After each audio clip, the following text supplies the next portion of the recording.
बचपन में जब मैं छोटा था, तब बारिश की पहली बूंद गिरते ही हम सब बच्चे बाहर दौड़ जाते थे। मिट्टी की वो सौंधी खुशबू, जैसे माँ के आंचल की महक। सब नाचने लगते थे। खेतों में पानी आता था, बैल खेतों में उतरते थे, और घरों में पकौड़ों की खुशबू के साथ एक उम्मीद जागती थी, अच्छी फसल की, भरे हुए खलिहानों की। लेकिन अब बारिश की आवाज सुनते ही लोगों के चेहरे पर डर दिखता है। गांव हो या शहर, नाली का पानी घर में घुस आता है, खेत बह जाते हैं, गलियां दलदल बन जाती है, और बीमारी हर कोने में फैल जाती है। कहाँ गई वो बारिश की पवित्रता? कहाँ खो गया वो सौंदर्य? देखो बेटा, ये जो गंदगी और बारिश की मिलावट है ना, ये सिर्फ कीचड़ नहीं, ये सिस्टम की सड़ांध है। ये पानी नहीं बहता, हमारी जिंदगी बह जाती है। कहते हैं भारत गांवों में बसता है, तो क्या ये वही गांव है जहां बारिश का मतलब सिर्फ कीचड़ है और सीवर का मतलब सिर्फ दुर्गंध? सुनो ध्यान से, आज बात करेंगे खुलकर, दिल से। बारिश, गंदगी और इंसान की लड़ाई पर। बारिश कोई गुनाह नहीं है, ये तो प्रकृति का आशीर्वाद है। लेकिन जब सीवर जाम हो, जब नालियां टूटी हो, जब गांव की गलियों में पक्की सड़क न हो, जब हर साल नगर पालिका वाला सिर्फ चुनाव से पहले आए और एक बार झाड़ू घुमाकर चला जाए, तब यही बारिश अभिशाप बन जाती है। बेटा, जब दिल्ली की सड़कों पर पानी भरता है तो न्यूज चैनल चिल्लाते हैं, राष्ट्र की राजधानी डूब गई। लेकिन जब गांव के बच्चे गंदे पानी में स्कूल जाते हैं या किसी की बेटी नाले में गिर जाती है, तो कोई हेडलाइन नहीं बनती। अब बात करते हैं हमारे नेताओं की। जब वोट मांगने आते हैं तो वादे करते हैं, हर घर नाली, हर गली सीमेंट। लेकिन हकीकत यह है कि आज भी गांवों की आधी गलियां कच्ची है, नालियों का पानी सड़क पर बहता है और कोई पूछने वाला नहीं।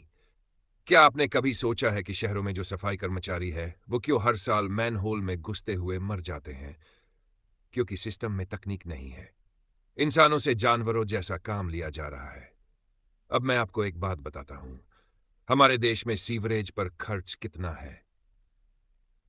जीडीपी का सिर्फ 0.07%। यानी सरकार को लगता है कि गंदगी कोई बड़ा मुद्दा नहीं है। लेकिन जो किसान बारिश में अपनी फसल बहा बैठता है, उसके लिए यह सबसे बड़ा मुद्दा है। जो मजदूर काम पर नहीं जा पाता, उसका चूल्हा नहीं जलता, उसके लिए यह सबसे बड़ा संकट है। जो बच्चा टॉयलेट के नाले में गिरकर मर जाता है, उस मां के लिए यह त्रासदी है। बेटा, अब समाज की बात करें। जब गांव में पानी भर जाता है तो लड़कियां स्कूल नहीं जाती। वो गीली कच्ची गलियों में गिरती हैं, कपड़े गंदे होते हैं और धीरे धीरे वो स्कूल जाना बंद कर देती है। गांव के बुजुर्ग नालियों की बदबू से बीमार पड़ जाते हैं। डेंगू, मलेरिया, टाइफाइड जैसे गांव कोई अस्पताल बन गया हो बीमारियों का। सफाई कर्मी जो दिन रात काम करते हैं, उन्हें ना कोई सुरक्षा मिलती है, न निजात। ये सिर्फ आर्थिक नहीं, ये सामाजिक न्याय का प्रश्न है। अब जरा तकनीक की तरफ देखें।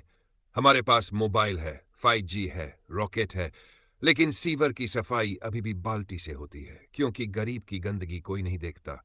शहरों में कहीं कहीं मशीनें हैं, लेकिन गांवों में न सफाई का यंत्र, न ट्रेनिंग, न योजना।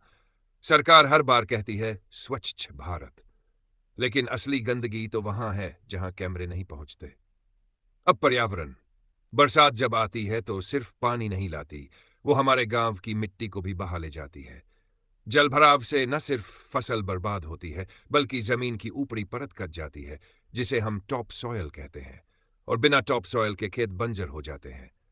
गंदा पानी, सीवर का ओवरफ्लो, खुले में बहते नाले, ये सब हमारे भूजल को जहर बना रहे हैं, और वही पानी हम पीते हैं। बेटा, जल जीवन है, पर गंदा जल जीवन नहीं, मृत्यु है। अब शिक्षा की बात करें।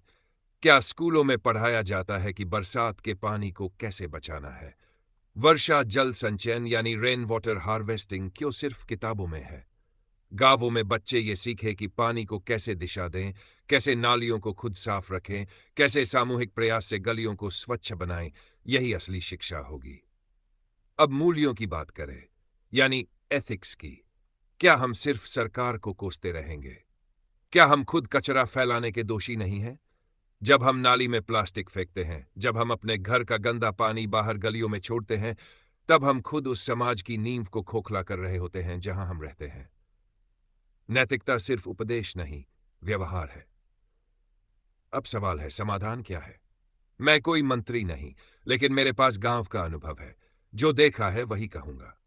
एन सभी गांवों में वर्षा जल प्रबंधन योजना लागू होनी चाहिए। छतों से बहते पानी को जमीन में जाने की व्यवस्था हो। खेतों के कोनों में जल संग्रहण कुएं बनाए जाएं। सीवरेज सिस्टम का विकेंद्रीकरण हो। हर मोहल्ले में छोटा सा बायो ट्रीटमेंट प्लांट लगे। गंदगी वहीं साफ हो, दूर भेजने की जरूरत न पड़े। हर गांव में सफाई कर्मियों के लिए उपकरण, ट्रेनिंग और सुरक्षा मिले। ये सिर्फ सफाई नहीं, सम्मान का काम है। प्लास्टिक पर सख्त प्रतिबंध लगे और जैविक कचरा नाली में न जाए। हर गांव में स्वच्छता समिति बने जिसमें बच्चे, महिलाएं और बुजुर्ग शामिल हों। 6. विद्यालयों में जल शिक्षा को अनिवार्य किया जाए। अब जरा कल्पना करें, दूर का भारत कैसा हो सकता है, जहां हर गांव में बारिश का पानी खेतों में जाता है, गलियों में नहीं। जहां नालियां ढकी हो, सीवरेज ट्रीटमेंट हो और पानी रिसाइकल हो। जहां हर घर में नाली और शौचालय की व्यवस्था हो। जहां सफाई कर्मियों को इंसानों की तरह देखा जाए, मशीनें उनका साथ दें। जहां बच्चे बारिश में भी स्कूल जाए, बगैर गंदे पानी में पैर रखे। ये सपना है, लेकिन असंभव नहीं। जरूरत है राजनीतिक इच्छा शक्ति की, सामाजिक जागरूकता की और तकनीकी निवेश की। जरूरत है एक ऐसे भारत की जहां बारिश का मतलब सिर्फ हरियाली हो, बदबू नहीं। जहां नालियों की बात भी नीति का हिस्सा हो। और अंत में मेरे प्यारे बच्चों और भाइयों बहनों, मैं ये भाषण केवल आपको जानकारी देने के लिए नहीं दे रहा। मैं चाहता हूं कि आप इस लड़ाई का हिस्सा बने। घर से शुरुआत करें। अपने आंगन की नाली साफ रखें। प्लास्टिक को गलियों में न फेंकें। अपने पंचायत से सवाल पूछें। और सबसे जरूरी, अपनी नई पीढ़ी को सिखाएं कि सफाई, जल संरक्षण और नैतिकता एक ही सिक्के के 3 पहलू हैं। बारिश कभी दुश्मन नहीं रही, वो तो जीवन की संजीवनी है। दुश्मन है हमारी लापरवाही, हमारी चुप्पी और हमारी निष्क्रियता। तो उठो, गंदगी से लड़ो, व्यवस्था को सुधारो और ऐसा भारत बनाओ जहां गांव में भी बारिश आने पर बच्चे बाहर दौड़े, डर से नहीं, खुशी से। जय हिंद। स्वच्छ ग्राम, स्वस्थ भारत। अगर आप